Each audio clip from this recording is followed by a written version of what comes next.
evolution and achievements of American fiction. Kundera's appreciation for diverse literary traditions underscores his broad and inclusive view of the novel as an art form.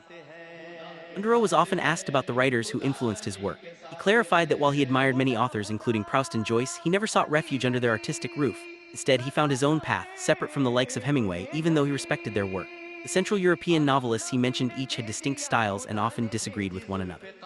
Kundera's independence as a writer is evident in his refusal to be categorized or to follow any single literary tradition.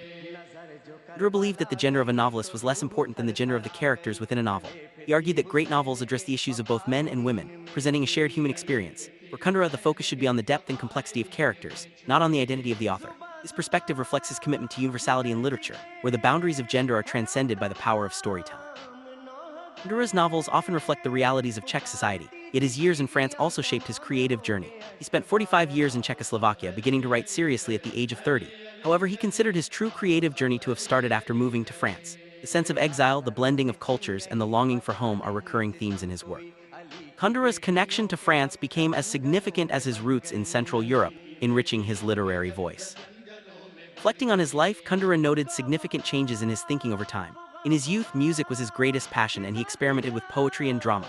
As he matured, he found his true voice in prose, especially in the novel. His early works were marked by a search for identity, but over time his writing became more focused, introspective, and philosophical. Kundera's evolution as a writer mirrors his personal journey from youthful exuberance to a deeper, more contemplative engagement with the world. The story The Sin of the Past, Kundera explores the bittersweet nature of memory. The protagonist returns to his village, feeling alienated by the sameness of life and the gossiping neighbors. Lost in thought, he almost fails to recognize a woman from his past. Their encounter is tinged with nostalgia and the realization of how time has changed them both. The woman, now older, reflects on her lost youth, while the man is reminded of the enduring power of a smile from long ago. This scene sets the tone for a meditation on memory, loss, and the passage of time.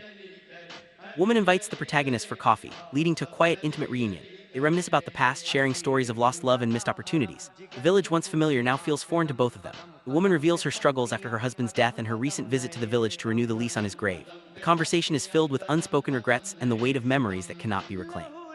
Through their dialogue, Kundera captures the universal longing for connection and the pain of things left unsaid. As they sit together, both characters are haunted by their past choices. The woman mourns the loss of her husband's grave, erased due to an expired lease, and worries about how to explain this to her son. The man, meanwhile, reflects on his own failed marriage and the loneliness that has followed him into middle age. Their conversation drifts between the present and the past, revealing the deep scars left by time and circumstance. Kundera uses their interaction to explore themes of regret, aging, and the search for meaning in the face of loss. The woman and the man recall their youthful romance, each remembering it differently. The woman, once confident and beautiful, now